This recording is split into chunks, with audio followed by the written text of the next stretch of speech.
What's up guys, dito na naman po tayo sa ating pinag-joggingan. Dalawang beses na ako dito pupunta. Tayo mag-jogging ulit guys. Ganda na tala kami dyan, diba? What's up? Ayan guys, sa mga gustong mag-exercise dyan, sana itong video na ito makatulong sa inyo. Ito po, ang bilis po itong papawis, kapagod. Kahit ganyan lang po yan, simple lang po yan. Kaya nyo lang, akala nyo lang simple yan, pero ang ganda po ng tama sa atin yan, sa ating lower abs at upper. Yan guys, what's up guys, pagod.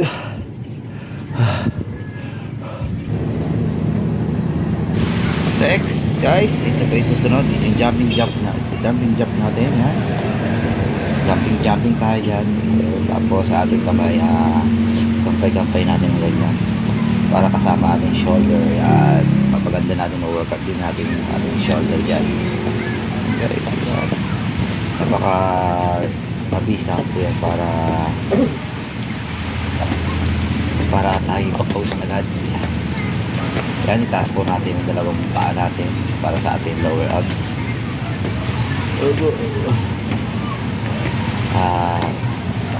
Balance lang po natin ang katawan natin dahil medyo alam nyo na, nakakawala po ng konting balance ang katawan natin. Gawin lang po natin ng 3 beses yan. Mayroon tayong bilang dyan ng top 20 set tayo dyan. 3 times sabi dyan po. Sabi magpuna po kayo dyan sa aking kunting exercise niya. Ayan po ang cardio section exercise. Babisa po yan para sa mga nagpapayat at nagpapababa ng lang timbang. So totoo guys, hindi po sa pagkasilang kayo. Ito po ay nagsimula po ako mag cardio exercise ng timbang po akong 80 kilos at ngayon po ay nasa 65 na po ako, 65 kilos. Oh, what's up guys? 2 buwan ko na pong ginagawa po yan. Ayun po. Samahin na ito ng konting diet at pagbabawas-bawas tayo ng calories sa ating katawan. Huwag po tayo kain ng kain. Dito na ba tayo sa pig? I-maintain lang po natin ang para kain natin. What's up? Konti papawis, walking, mas mabuti po ito, mas maganda sa katawan, mas mabilis makapagpabawas ang timbang. Hindi na po tayo kailangan magpalaki ng katawan. Kailangan natin magpa-slim sa edad dati ngayon. What's up? Salamat po guys, salamat sa inyong pagsuporta. Sana magkaroon kayo ng konting aral sa video ko. Bye bye.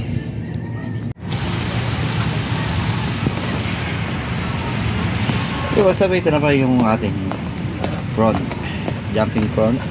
Yung dalawang paa natin ay isisipa po natin sa ating harapan. Tapos yung dalawang kamay natin angat baba sa ating harapan yan, para sa shoulder din natin, sa front ng shoulder natin, para po lahat po ng parte ng katawan natin na gumalaw at ma-exercise siya. Yan, yung ganyan na po guys.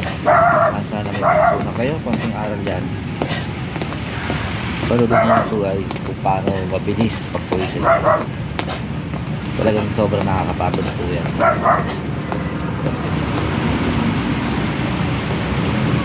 Yan po yung ayusin po natin yung ating iangat po natin yung ating tuhod. Kaya tapat po yan sa ating tiyan at ipitin po natin yung abs natin yan para ma-workout siya. Simple lang yan guys, hindi yun na nakakapagod, para pinaka-relaxing na natin yan. Ganda ng talawi. So alright. Okay. Alright.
You'll be alright. I'll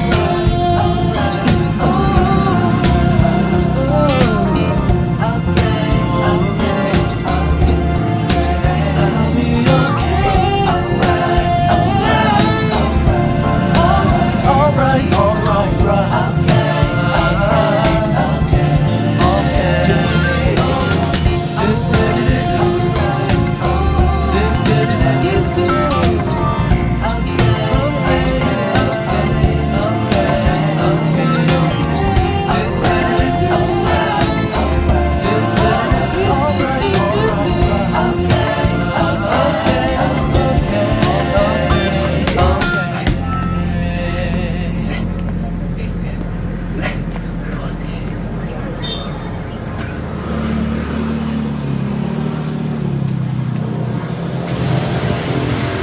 Ayan guys, dyan naman yung ating side abs na hingil na natin dyan. Yan.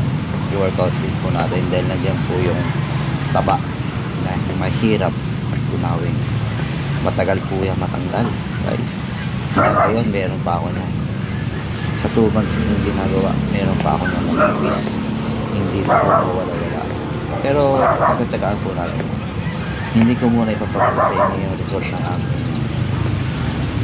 pag-exercise dahil totoo yun, wala pa naman timbang pa lang nabawa sa akin tsaka yung mga pats ko sa ibang parte ng katawan. Wala pa akong abs dyan pero manipis na po yung aking tiyan. Nawala na po yung bloated ng aking tiyan. Sabi nila bloated to yun dahil lumubo do yung tiyan ko ng gusto dahil sa sobrang kain. Kaya guys, yung sabi ko nila, mahirap din talaga yung sobra sa kain. Siguro po sa inyo. Pag gutom na po kayo, doon po kayo kumain. Pero kung medyo busog pa kayo, huwag kayong kakain. Huwag po kayong gagaya sa akin. Kaya ngayon nahihirapan pa ako ngayon kung paano kung palitin po. Kaya ito na bloated daw. Busog ka pa, kakain ka pa. Kaya kailangan pa-burn po tayo ng taba dyan. Kung gusto nyo pong ma-maintain po yung kanyang mga katawan, dapat po sakayin po ng kanyang exercise tsaka disiplina po sa pagkain. Huwag po kain ng kain kasi akala natin nakakatulong yung kain ng kain. Nakakatulong dahil nabubusog ka, medyo lumalakas, pero sa kabila ng lahat ng kain na kain, may effect po sa katawan natin. Nandiyan po yung tumataas ang ating BP, tumataas yung ating cholesterol, guys, sa kakain. Kaya dapat natin panatilihin na healthy ang ating katawan. Hindi masama kumain, masama sobra sa kain. Kumain lang po sa tamang oras.